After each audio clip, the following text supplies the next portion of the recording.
father figure to the defendant. That's why he loaned him some equipment, but he says he has not been paid for that equipment and it has not been returned. The defendant says that's because it was stolen. Now here's Judge Joe Brown. Everyone rise. This court is now in session. The Honorable Judge Joe Brown presiding. Please be seated and come to order. Your Honor, this is the matter of James versus Turner, case number 335. Thank you, Miss Holly. Welcome. Mr. James, you're suing Mr. Turner. You've alleged that he borrowed one of your guitars and some other assorted equipment and that it was stolen and he has not compensated you for the loss. Is that correct, sir? Exactly. Is that right, sir? This is true, Your Honor. All right. Tell me about it, Mr. James. Well, I've been knowing Mr. Turner since around 1985. You know, he's a fellow musician like myself, and he used to hang around the studio, and so we became friends. And, you know, I show him guitar chords and, you know, help him out, and he'd, you know, make errands for the group. You know, he wanted to be around music, and I kind of took him in, almost like, you know, like a son. And showed him around the studios, and so when I was recording albums, he'd be around, and he had his own little group and stuff. So we continued this relationship for a while, and he got his own band. You know, he had a couple bands, and you know, he was trying to make it, doing demos and recording sessions. Well, about 6 or 7 months ago, he had come into town, and his equipment, his guitars and his amp, had not arrived, or something happened. And he called me up, and he asked me well, he needed a guitar, and he needed an amp. So I lent him my, I bought a guitar. I have a bunch of guitars. This particular guitar was, you know, and he had seen it before. He had kind of liked it. And a Kurzweiler amp, which is a box that contains a lot of effects and stuff, which I have the receipts if I could present them to you. It was like $3,800 for the Kurzweiler, and the guitar cost me a little over $1,700. I have the receipts right there. You've seen these, sir? No, I haven't, but I will take Mr. James' word for it. Pass them, Miss Holly, to Mr. Turner. Thank you. All right.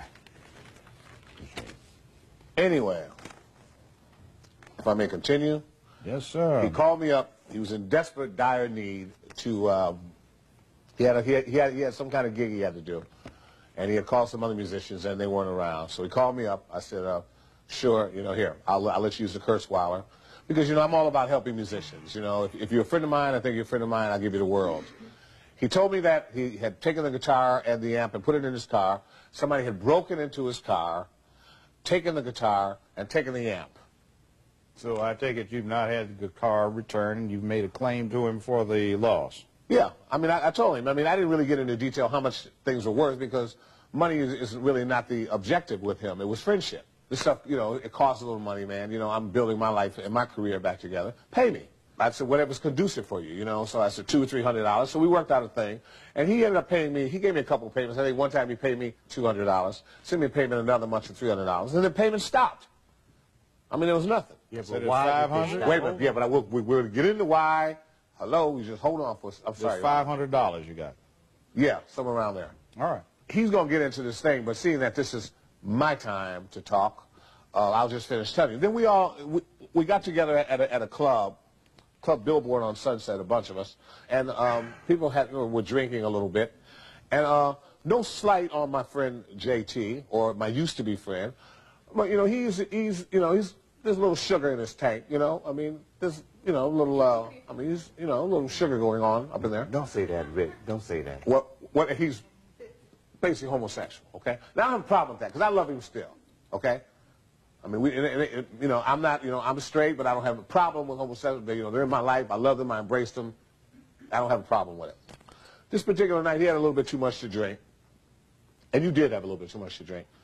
And I take it this has something to do with his failure to pay off the balance. Well, yeah, I'm getting to that. And you know, so all of a sudden we're all, you know, around the bar, and a bunch of us are talking, and I get this hand on my butt, you know, and the hand is like there for a few 40, 60 seconds, you know. And then there's another hand on my butt. And I look around, and it's JT.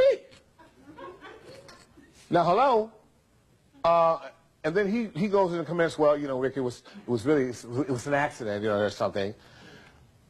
The hand was on my butt 40 seconds. How, a 40-second accident, your hand squeezing your butt? No, that's not what happened, Rick. It was at least 40 or 50 seconds. All right, we got that. Both buttocks. All right. 2 hands full.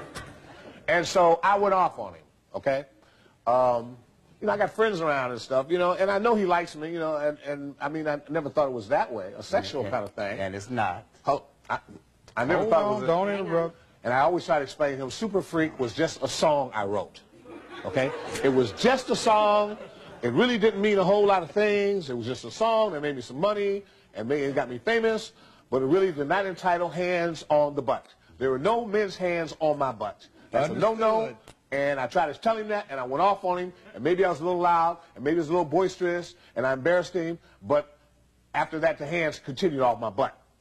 Then I left. I didn't see him no more. I didn't hear from him no more, and I haven't got any payments, and I would like to get paid for my loss of my guitar, and he could carry on his life. He don't ever have to speak to me in life, and it's a sad thing. And, Yeah, but see, you're taking it all out of context, Rick, and you know you are. Now, what do you have to say about this, Mr. Turner? You got the guitar? Yes. All right. Now, This is true. What happened to it? It was stolen. That part is not the issue. Okay. He's saying that I stopped the payments. It's true, Rick or Mr. James, he did call me after we had to talk about... You still call me, Rick. It's all right. Okay. Just pay me. Okay. He did call me several times after this incident, which was taken out of context, but I'm not going to speak on that. I did not call him back. This is true, because I didn't see the point in calling you, Rick, knowing I'd probably get insulted. Not saying I'm not going to pay him. I'm not saying that, Your Honor. But I do think, Rick, that you was wrong. I thought you knew me better than that, but you really don't. You really don't. I'm sorry, but I thought I did too. Your Honor, I have had situations where I've had friends. I mean, alcohol, I'm sorry, but alcohol induces... It had nothing to do with no alcohol. I'm sure Mr. James would have far more scandalous episodes than just a pat on the behind. I don't mean any disrespect. JT, you can say what you want. You can say what you want all night long. But the bottom line was that he was out of line. I checked him about it, and I did check him, Your Honor. But I had a lot of love for this man. This man lost a serious guitar of mine. That's not the issue. Okay, and that is the issue that I'm dealing with. You bringing up a character reference. Well, are you not gay? Hold on. You ask me my personal business. Hold on. He's stepping on me. Gentlemen, come on. Mr. Turner. Stay here. Over there. That's Thank what you, he's complaining about. You got too close to him the first time. Now let's deal with the issue. We're talking guitar, talking money now. Judge Joe Brown continues in a moment. It's not an unreasonable amount of money for the guitar nor for the mod. Now, the point is when you had it in your custody and your care, then you were responsible for that. It got stolen. You owe the money. You agree to that, right? Yes. Now, why don't you two try to make up your differences, whatever it is, you know, you professionals, you know. Yeah, but he's impossible. I understand. He's impossible. I understand, you know, but let's not even go there. Let's not Hang even on. go there right now. We're talking money and a guitar and an Okay. amp. We need this guitar replaced, so maybe if you compensate Mr. James for the loss of the instrument and the amplifier, then we can get back to square one. Now, what we're claiming here is $4,600, is that correct? Yeah, minus whatever, minus the 200 or 300. Wait a minute, Your Honor, if I may just say something, Your Honor, I'm not looking to have a further relationship. All right, with well, Mr. we don't Turner. have a further relationship. I just want my money for what I paid. You about to get for it. My thing. You about to get it. All right, now, $4,600 is what this lawsuit is about. That's what you asked the court for. See where you're looking at me? See where you're looking at me right now? I see, but we're not talking about looks. We're not talking about personal orientation and whatever. We're talking about guitar, amplifier, and money. That's all I'm talking about. All right. You have any dispute over the value, Mr.